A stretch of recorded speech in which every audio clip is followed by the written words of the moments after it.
I sit cross-legged on my hardwood floor, surrounded by a sea of glossy photographs. The Vermont wedding I shot last weekend turned out even better than I hoped. The bride's cream-colored gown against the autumn foliage created exactly the contrast I was aiming for. My favorite shot captures the couple beneath a canopy of maple trees, their fingers barely touching as fallen leaves swirl around them. The phone rings. My mother's name flashes on the screen.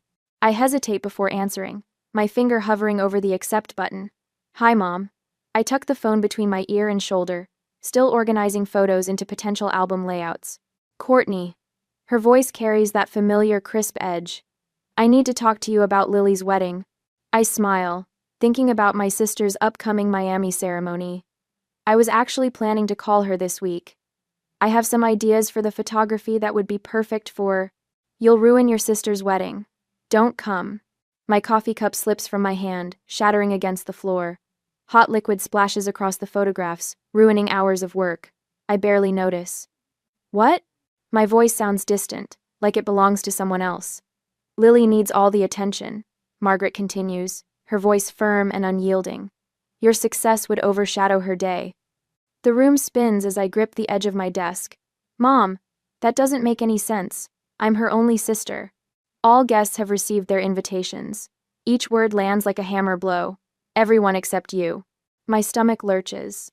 The familiar feeling of childhood abandonment floods back, being left out of family photos. Watching my artwork removed from the refrigerator to make room for Lily's stick figures. Sitting alone at the kids' table during Thanksgiving, while Lily perched on Dad's lap at the adults' table. "Mom, I'm her only sister. I've photographed 180 weddings. I could help." I hate the pleading tone in my voice, but can't seem to stop it. This doesn't make any sense. "Think of it as your gift to Lily," Margaret says, her voice softening into something worse than anger-pity. "You've always needed to be the center of attention. For once, let your sister have her moment." My throat tightens. "Let me talk to Lily. This can't be what she wants." She agrees completely. This was partly her idea. The lie hangs between us. Or maybe it isn't a lie, which would hurt even more. I hang up without saying goodbye and immediately dial my father. He answers on the second ring. "Court? Everything okay?" "Dad, Mom just told me I'm not invited to Lily's wedding. That can't be right." The pause tells me everything I need to know before he even speaks. "It's for the best." "Court." His voice carries the same defeated tone he used when telling me I couldn't display my photography trophy, the one I won at 12, because Lily wouldn't feel bad. "You don't mean that." I press my palm against my forehead, trying to keep the room from spinning. "Your absence is a gift to your sister," he says. "Be selfless for once." The words slice through years of pretending this dynamic didn't exist. My mind flashes to Ethan framing my first magazine cover, opening champagne at midnight to celebrate when it arrived. His genuine pride contrasted sharply with my parents' uncomfortable silence when I'd sent them a copy.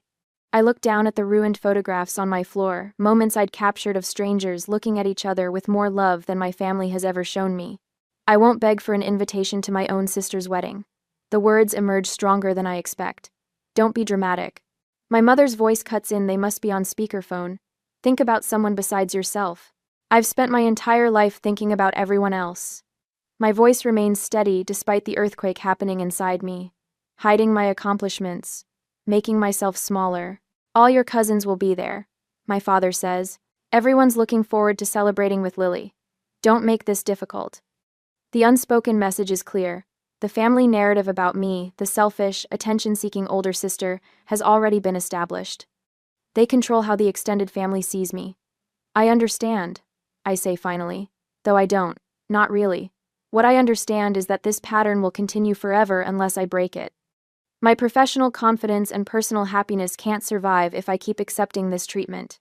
I end the call just as I hear the front door open.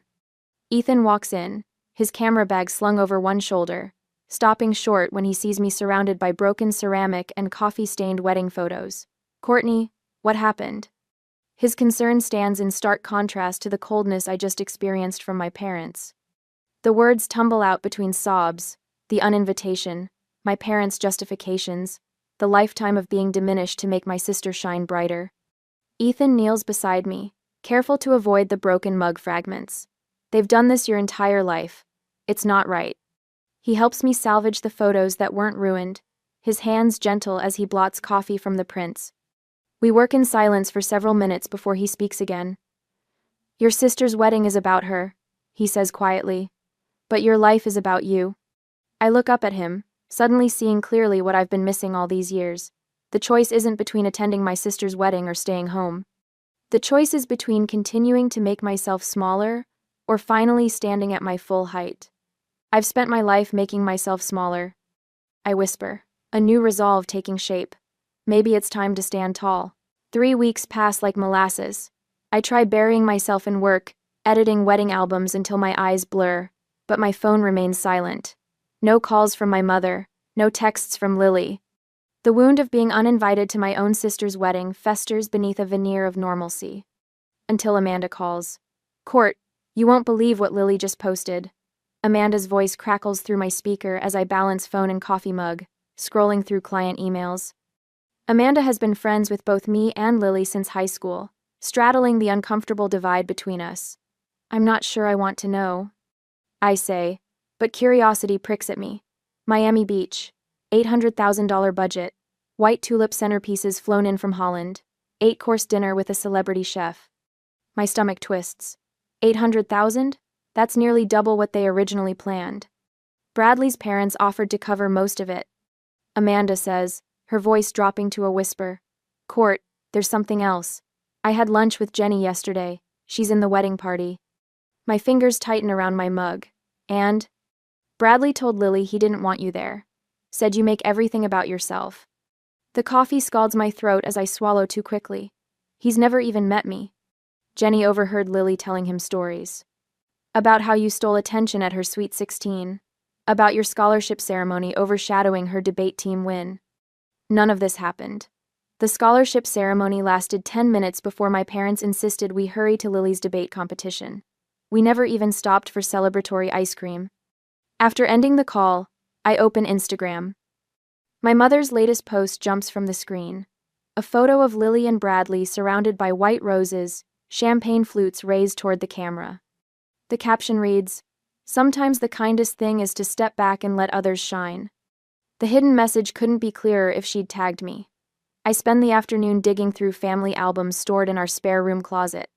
With each photograph, patterns emerge that I somehow missed for years. In nearly every family portrait, I stand slightly behind Lily, positioned off-center.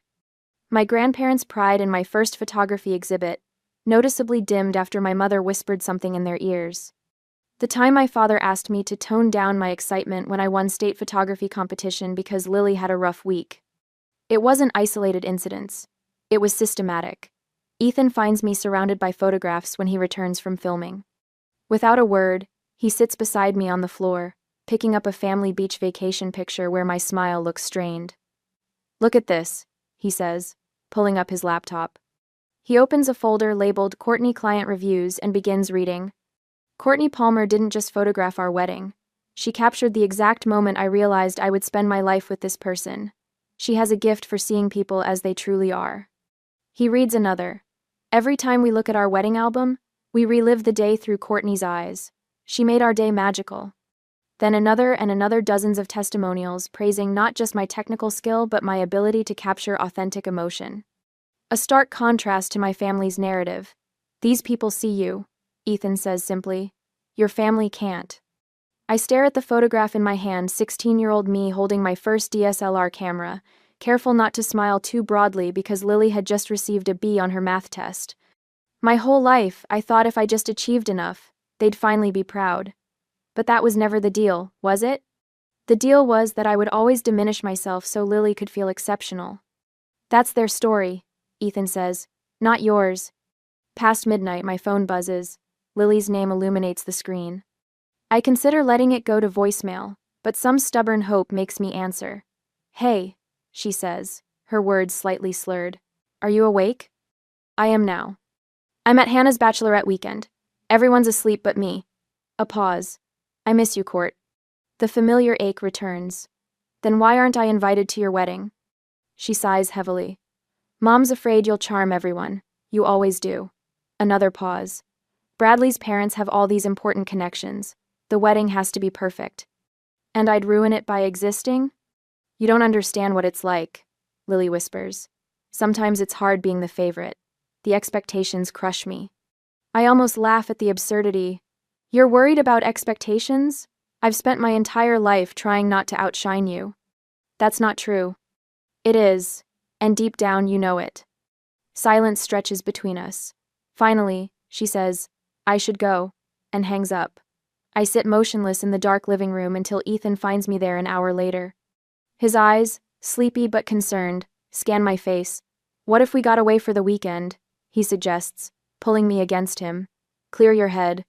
The next evening, we meet my photographer friends Sophia and Michael for dinner. I haven't told them about the wedding situation, but somehow they've heard. Your family can't see your light, Sophia says fiercely over pasta, because they're the ones dimming it. Michael leans forward. This isn't about winning or losing, Court. It's about reclaiming your narrative. How? I ask. Sophia smiles. By living well, by creating something beautiful. Their words roll through my mind, as Ethan and I walk home through the cool Seattle evening. Stars poke through the city's light pollution, remote and steady. They're right, I say finally. If I keep seeking their approval, I'll never stop making myself smaller. Ethan squeezes my hand. Then stand tall. I look up at the narrow strip of night sky visible between buildings, feeling something shift inside me, not just anger or hurt, but determination. For 27 years, I've lived by their rules, even from a distance, waiting for permission to take up space. To shine. I'm done shrinking, I say, the words settling into my bones like truth. I spread travel brochures across the coffee table in our cabin rental. After that devastating call from my parents, Ethan had insisted we needed a weekend away from Seattle to clear our heads. Lake Chelan in early summer offers exactly what we need: distance from family drama and space to breathe. Court, come look at this. Ethan waves me over from the deck where I've been photographing the sunset. His laptop screen glows with images of a stone villa perched on cliffs above impossibly blue water. What am I looking at? I settle beside him on the couch, still clutching my camera. Remember Giovanni, the director from the Milan documentary last year? I nod, recalling the elderly Italian filmmaker with wild silver hair who'd taken an immediate liking to Ethan during their collaboration. He rents his family villa for small weddings. Ethan clicks through photos, a stone terrace overlooking the Amalfi Coast, flowering vines cascading down ancient walls. A view that stretches forever across the Mediterranean. It's beautiful, I murmur, but my stomach tightens. We've been together 4 years and haven't seriously discussed marriage. Not because we don't want it, but because. We've been postponing our happiness to avoid their disapproval. Ethan says it so plainly that I jerk my head up to meet his gaze. What? Think about it, Court. How many times have we talked about getting married someday? But we always find reasons to wait. The truth of his words hits me like a physical blow. I've been arranging my entire life around my family's approval, or rather, the desperate hope of someday earning it. 4 years of building our life together while waiting for permission from people who will never give it. Ethan takes my hand. Look at these dates.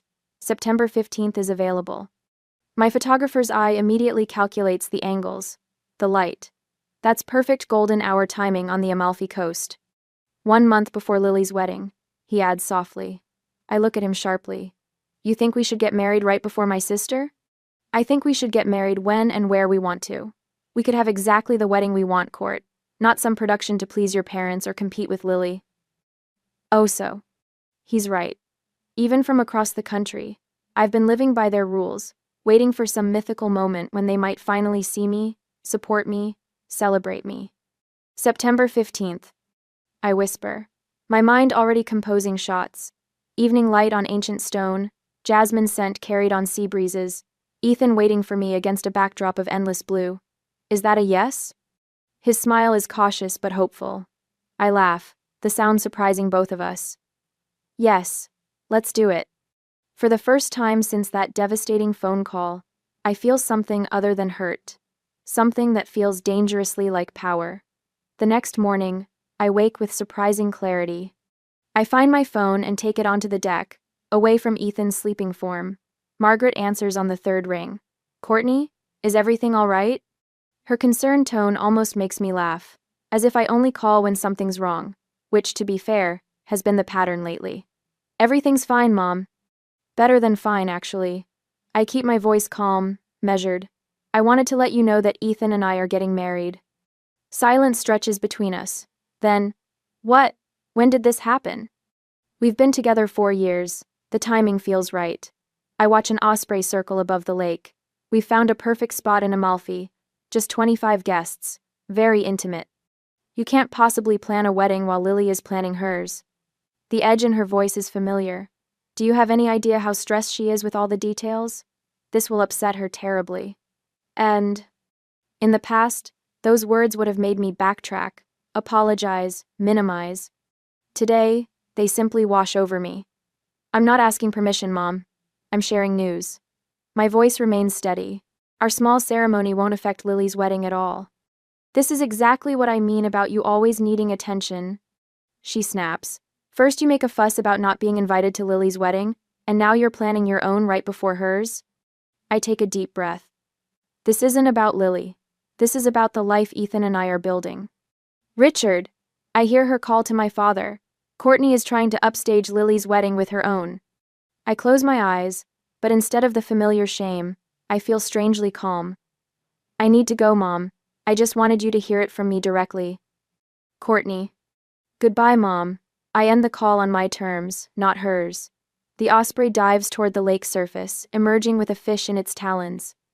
I sit in the morning sun, waiting for the guilt and doubt to come. Instead, I feel only lightness. When I return inside, Ethan is making coffee. How'd it go? Exactly as expected. I smile, surprising myself. She thinks I'm trying to upstage Lily, but I didn't apologize, didn't back down, didn't make myself smaller. He hands me a steaming mug. Proud of you. My phone buzzes with texts from Jasmine and Taylor, 2 photographer friends I'd messaged last night about our plans. They both want to photograph the ceremony. I tell Ethan, scrolling through their enthusiastic responses. They say it's about time someone captured my moments instead of just everyone else's. Ethan grins. I emailed Giovanni. He's thrilled to host us, says the light that week is magical. More messages arrive throughout the day, my wedding clients from the past 2 years offering connections to Italian vendors, suggestions for music, promises to help however they can. The avalanche of support takes my breath away. Late that afternoon, Ethan's laptop pings with an email confirmation from Giovanni, including a personal note. My villa has hosted many weddings, but rarely ones between true artists who understand how to capture beauty. The house awaits your vision. I study the attached photos, already planning compositions, lighting setups, the exact moment when the setting sun will paint the stone walls gold. For the first time, I understand why my clients cry when they see my work. The power of having someone truly see your love story and capture it in its most perfect light. Should we invite them? I ask Ethan that evening as we watch stars appear over the lake. My family? Risk the drama? Or focus on creating our perfect day without their shadow? He wraps his arm around me. That's entirely your call. But remember, wedding photographer extraordinaire, what matters most in those moments you capture? Authenticity. I answer without hesitation. Then that's your answer. He kisses the top of my head. Whatever choice feels most authentic to you. I lean against him, watching the constellations emerge. The question suddenly seems less important than the realization that for the first time in my life, I'm making choices without calculating their effect on my family's approval. If this small act of independence feels this liberating, what might complete freedom from their judgment feel like? I spread out my portfolio on the living room floor, arranging wedding albums in a semicircle around me. It's been exactly 1 week since we booked Giovanni's villa on the Amalfi coast, and the initial euphoria has settled into something more substantial, a quiet determination. What's all this?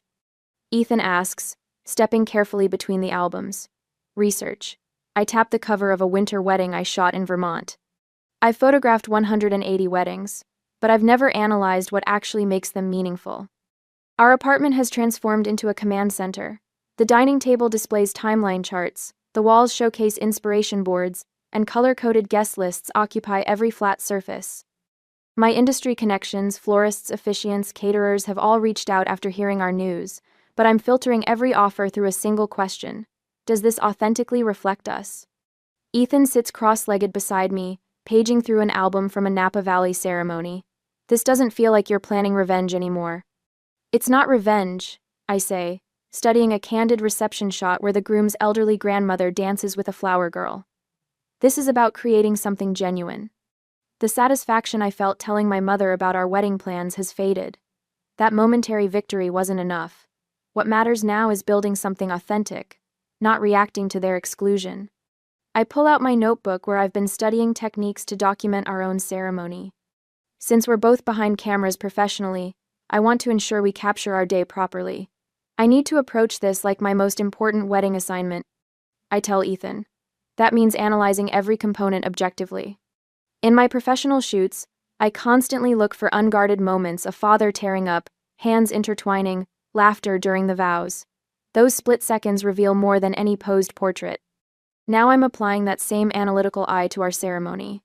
What if we treated this like a documentary? Ethan suggests, his filmmaker instinct emerging. Let's tell our story, not theirs. I nod, already sorting through my portfolio for examples. Which moments actually matter? When I look through thousands of weddings I've shot, the same elements consistently resonate. Together, we begin examining my collection of photographs, identifying what creates authenticity. Not the expensive centerpieces or designer gowns, but the raw emotion captured when couples think no one is watching. We need Maria and Alex, I decide, referring to photographer friends whose work I've always admired. They understand my vision and can document while we experience. Ethan makes a note.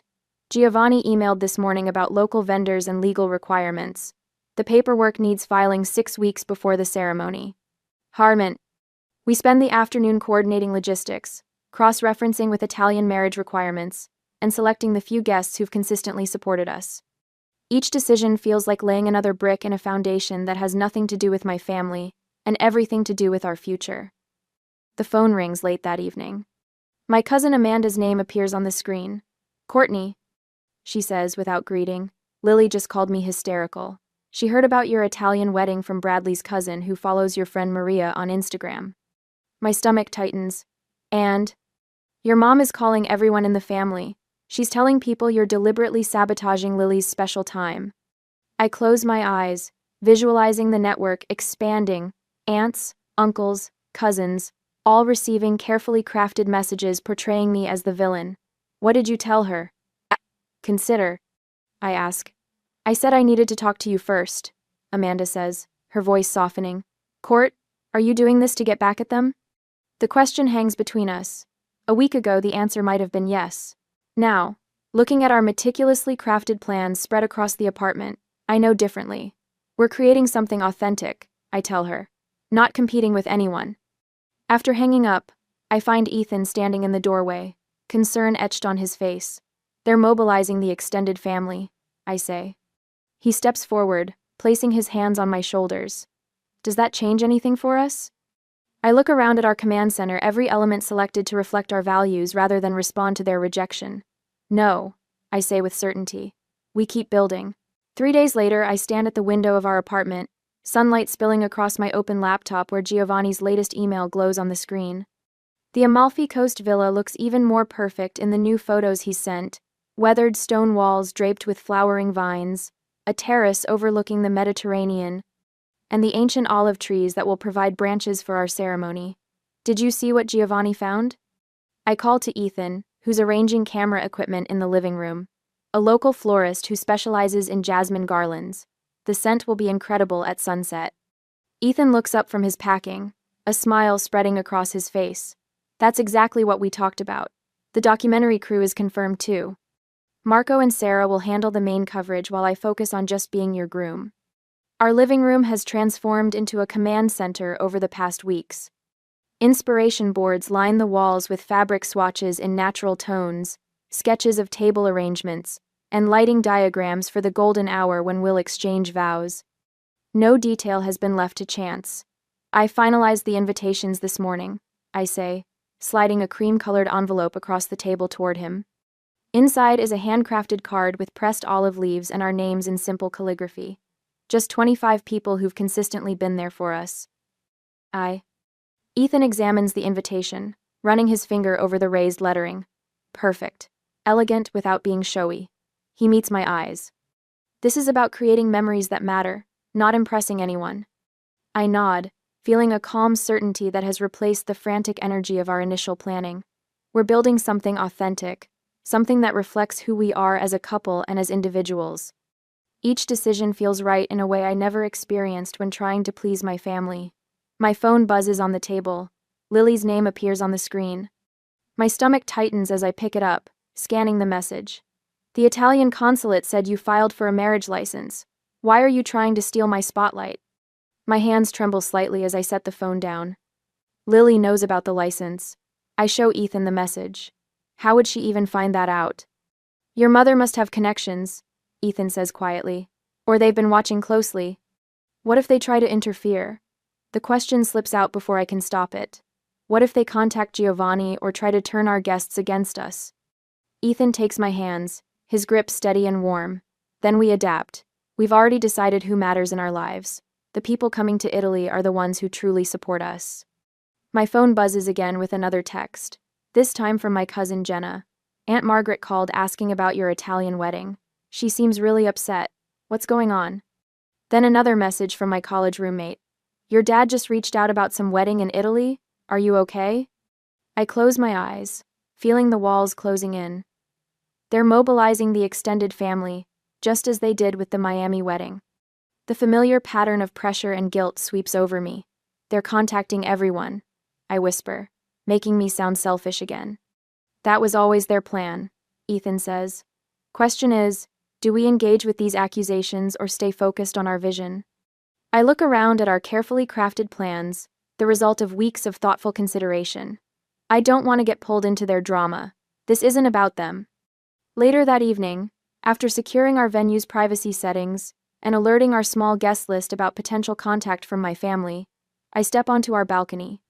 Seattle's lights flicker below as I breathe in the cool air, feeling strangely calm despite the storm brewing. My phone rings. Giovanni's name flashes on the screen. Courtney, I received a strange call today, he begins, his Italian accent more pronounced than usual. A woman claiming to be your mother asked many questions about the ceremony. My heart sinks. I'm so sorry, Giovanni. My family situation is complicated. Do not worry, he says firmly. I told her nothing. Your day will be perfect. Italian privacy laws protect you, and I have informed my staff. No uninvited guests will disturb your celebration. Relief washes over me. Thank you.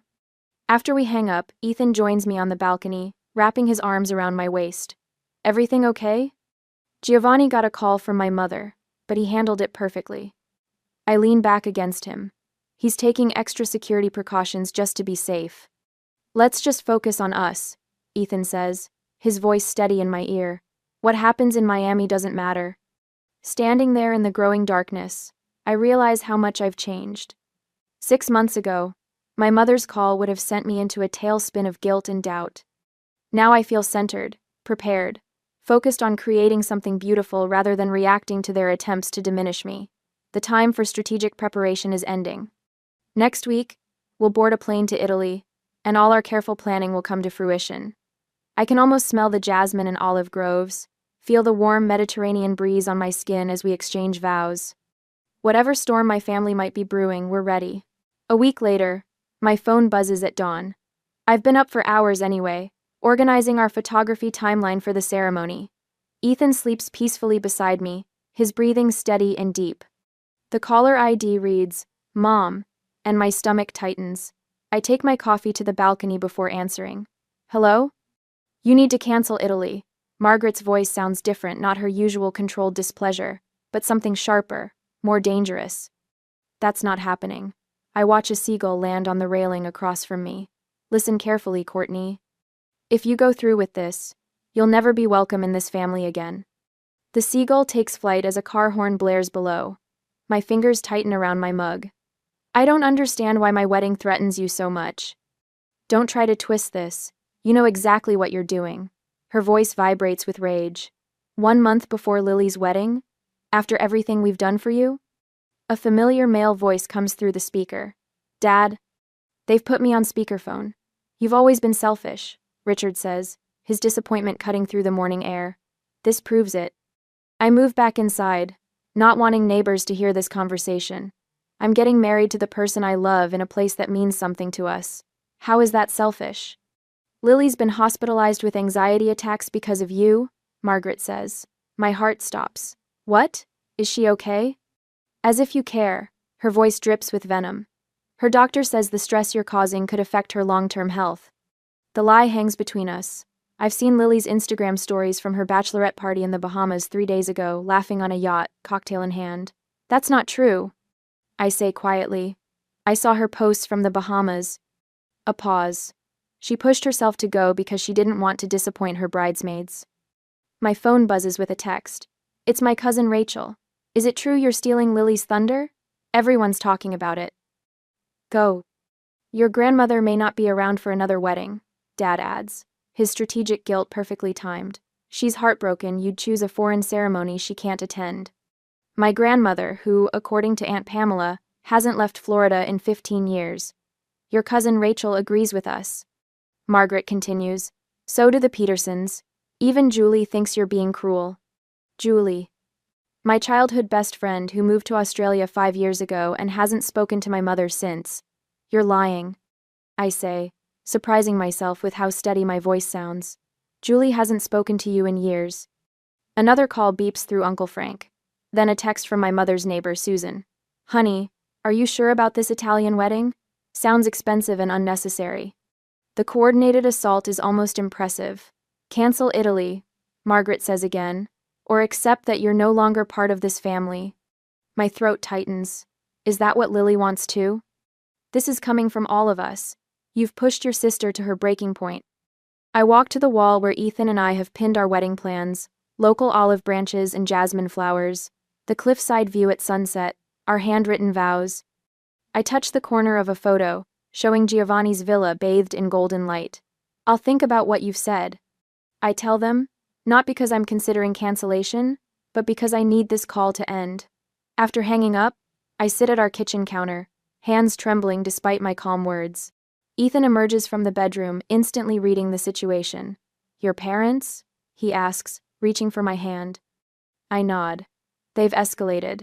Complete family excommunication if we don't cancel. He pours coffee and sits beside me. Are you okay? I'm angry. They're coordinating a full-scale attack, getting relatives and friends to pressure me. I show him the texts. They even claimed Lily's been hospitalized with anxiety. His jaw tightens. That's a new low. I think we should call Adam about security for the ceremony, I say. Just in case. Ethan nods. Already ahead of you. Spoke with him yesterday. He knows a local guy in Amalfi who can be discreet. I look at him with surprise. What? I heard your mom on the phone with Aunt Carol last week. I knew this was coming. He squeezes my hand. This is about us, Court, not them. We spend the day finalizing details. I call our photographer friends who'll be documenting the ceremony, confirming their travel arrangements.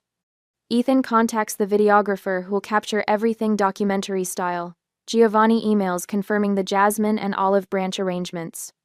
By sunset, we've adapted our plans to account for potential disruptions without sacrificing our vision.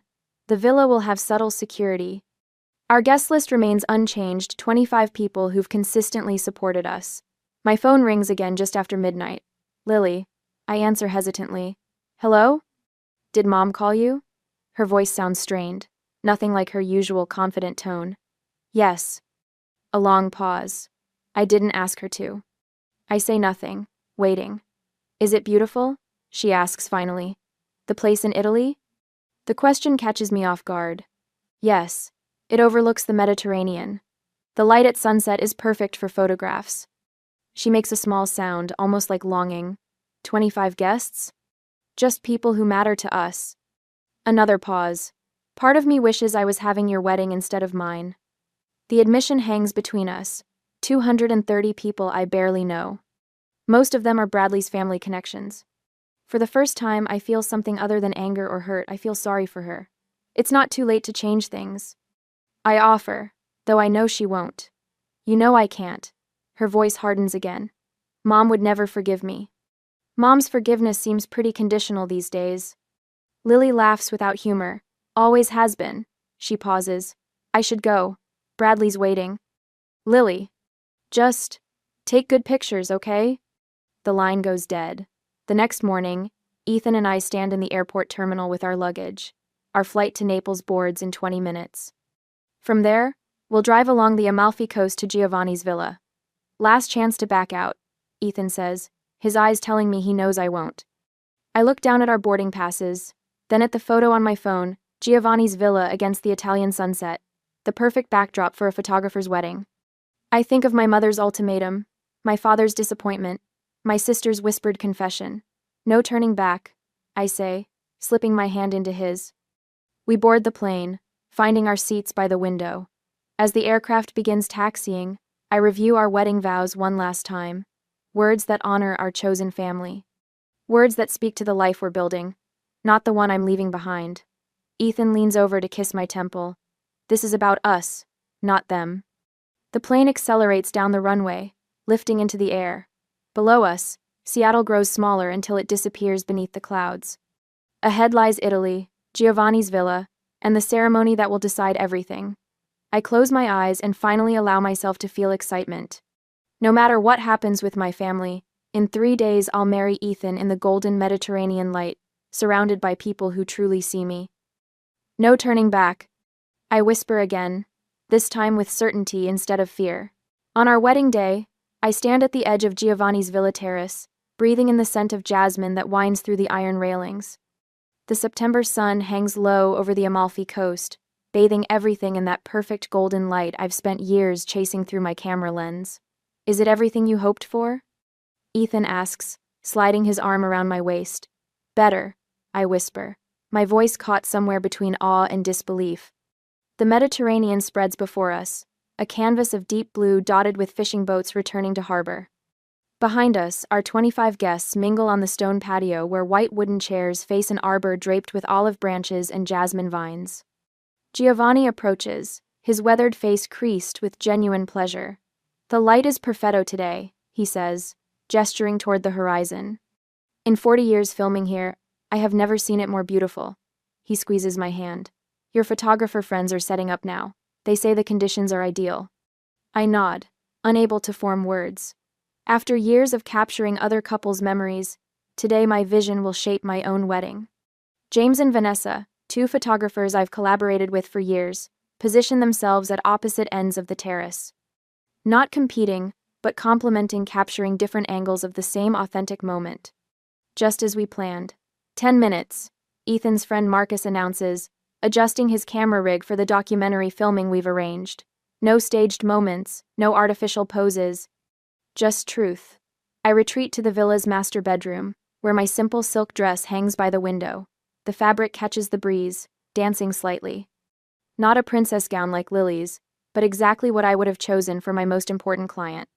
As I slip it on, I remember all those brides I've photographed, their nervous excitement, their transformative joy, and finally understand. When I emerge onto the terrace, the guests rise.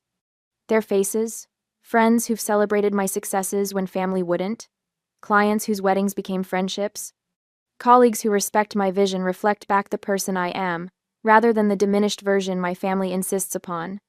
The guitarist begins playing Northern Sky by Nick Drake, not the wedding march, but a song Ethan and I discovered during our first road trip together. I walk toward him alone, no one giving me away because I belong to myself first. Ethan watches me approach, his expression open with wonder. Not the polite admiration of a groom seeing a bride in white, but the genuine recognition of someone seeing their partner choosing joy. The officiant welcomes everyone as the sun begins its final descent toward the horizon. The timing is perfect, exactly when photographers call the golden hour. Light spills across the terrace, casting everything in rich, warm tones that need no filter. Marriage isn't just the joining of 2 people, the officiant says, but the creation of a new story, one written together, day by day. Ethan's voice stays steady as he recites his vows. I promise to see you, not just look at you, but truly see you. To celebrate your success as my own. To build a home where your light is never dimmed. My hands tremble slightly as I unfold my paper. I promise to stand tall beside you. To create beauty without apology. To remember that love doesn't require permission. As we exchange rings, the Mediterranean turns to liquid gold behind us. James shifts positions, capturing the moment the light catches the simple bands. Vanessa crouches low, framing us against the coastline. They move with practiced precision, executing our strategy with perfect coordination. When the officiant pronounces us married, applause erupts from our chosen family. No polite golf claps or obligatory smiles, just genuine celebration from people who want us to succeed. During the intimate dinner that follows, our documentary team captures the authentic laughter, the spontaneous embraces, the quiet moments of connection that marketing campaigns can never manufacture. Giovanni rises for a toast, his Italian accent growing stronger with emotion. I have seen many American movies about weddings, he says, drawing chuckles from our guests.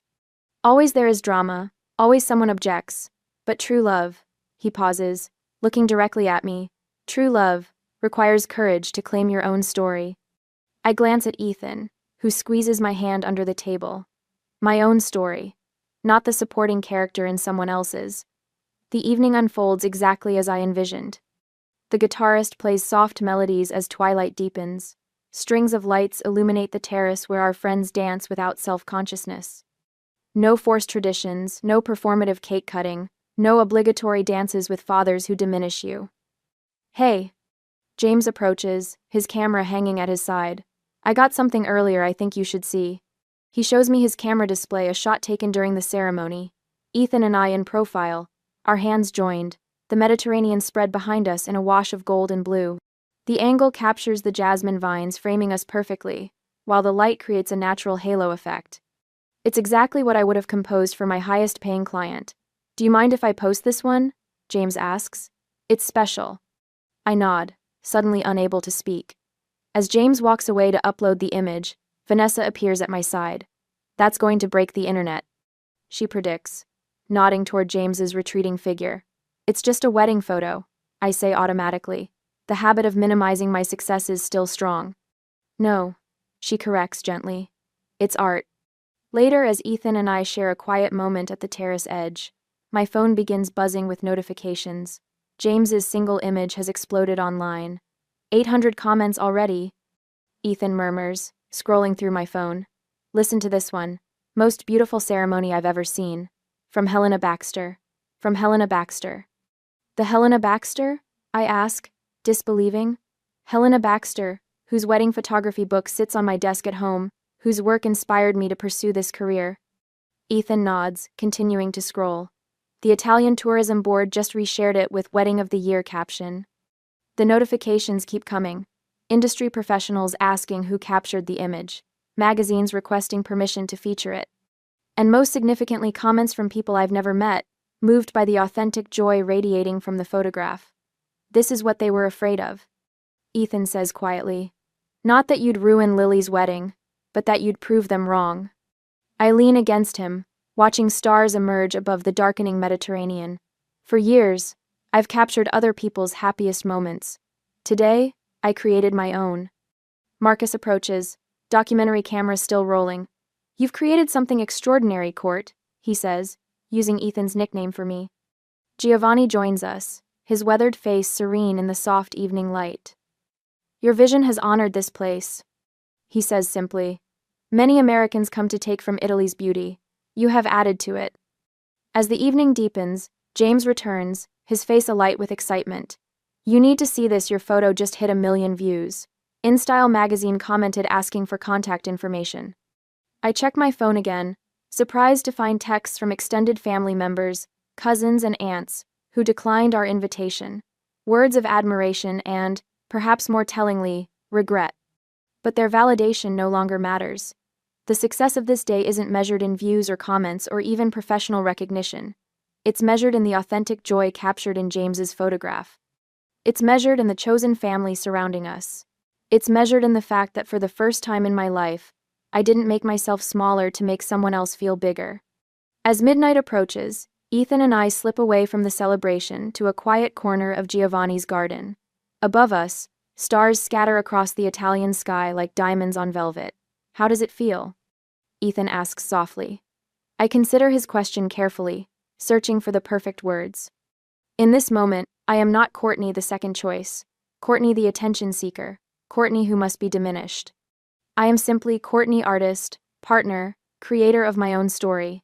It feels like stepping into the best photograph I've ever taken.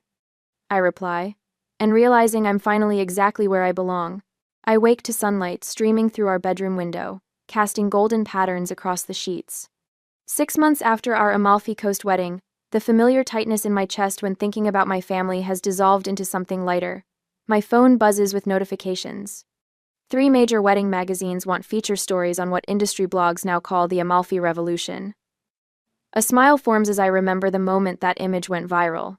Sunset bathing Ethan and me in amber light. Our hands clasped as we exchanged vows against the Mediterranean backdrop. Giovanni's ancient olive trees framing the scene. "Still can't believe it," Ethan mumbles, rolling toward me. He reaches for my hand, his thumb brushing my wedding band. "Which part?" I ask. "All of it." He gestures toward my laptop where the Netflix contract sits open. "Documentary about redefining wedding photography. That's you, Court." The proposal arrived yesterday. They want to follow me through a year of weddings, documenting how I capture authentic moments. The director called it revolutionary storytelling through still images. My phone buzzes again. Another text from Lily. Unlike my mother's cold silence and my father's brief, formal congratulations, Lily has been reaching out since her Miami wedding. "Yours looked more like you than mine looked like me." Reads her latest message. I set the phone down without responding. She's sent similar texts since the photos spread across social media, each one a small acknowledgement of what I've always known, that authenticity matters more than perfection. The transformation in my life feels almost surreal. I sleep without the weight of seeking approval. I make decisions without second-guessing. When I review client galleries, I trust my eye completely. "We should call Giovanni," Ethan says, getting up. "The foundation paperwork should be almost ready." The Love Without Permission Foundation, our newest venture supporting artists facing family disapproval. Giovanni became more than our wedding venue host. He's now our partner in creating grants for photographers whose vision others try to diminish. "I have the family I've chosen," I say, the words settling into truth. Later that afternoon, I sit in my studio, reviewing portfolios from wedding clients. My waitlist stretches 6 months out, filled exclusively with couples who value my documentary approach. No more saying yes to every job. No more hiding my vision to please others. On my wall hangs a collection of family photographs I once kept hidden in drawers. I look at them now without pain. My 12-year-old self holding that first photography trophy, my graduation with my camera around my neck while my family focused on Lily. These images tell a story of becoming, not of loss. The contrast with that day 7 months ago feels profound. When my mother called to uninvite me from Lily's wedding, I sat cross-legged among shattered coffee cups and ruined prints. Today I sit surrounded by international awards and images that speak my truth. My assistant knocks lightly before entering. "Your 3 o'clock is here, the young photographer from Portland?" Jessica Thomas arrives, clutching a portfolio case, her hands trembling slightly. At 22, she reminds me painfully of myself. Talented but uncertain, her eyes darting around my studio with a familiar hunger for validation. "My parents think photography is a hobby, not a career," she explains after showing me brilliant, evocative images of Pacific Northwest weddings. "They want me to finish my accounting degree." 5 years ago, I would have offered sympathy and platitudes. Today, I recognize the moment for what it is, a chance to break a cycle. "Your vision matters," I tell her, meeting her eyes directly. "Don't diminish it for anyone." I explain the mentorship program I've launched, connecting young photographers with established professionals who understand family pressure. "Your light doesn't diminish anyone else's," I say, words I wish someone had told me years earlier. Jessica leaves with a spot in our workshop series and tears in her eyes. As the door closes behind her, Ethan walks in with his camera. "Documenting another transformation?" I ask, nodding toward his lens. "The foundation wants footage for the website launch." He sets up his tripod. 3 photographers have already secured exhibitions through our grants. The series on Chosen Family premieres next month. I think about how completely the frame has shifted. My mother once told me to make myself smaller for Lily's wedding. Instead, I created something true to my vision that helped others stand taller. That evening, I stand before a crowd accepting the International Vision Award for Wedding Photography. The applause washes over me as I approach the podium.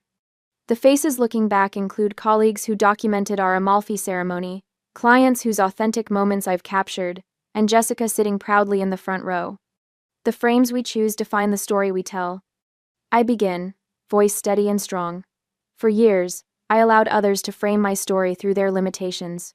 I accepted being cropped out, pushed to the background, my colors muted. The room grows quiet. Authenticity isn't selfish, I continue.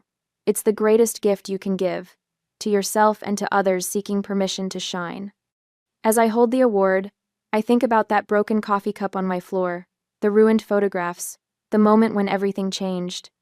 The truth crystallizes in my mind with perfect clarity. When people try to make you smaller, that's when you need to stand tallest.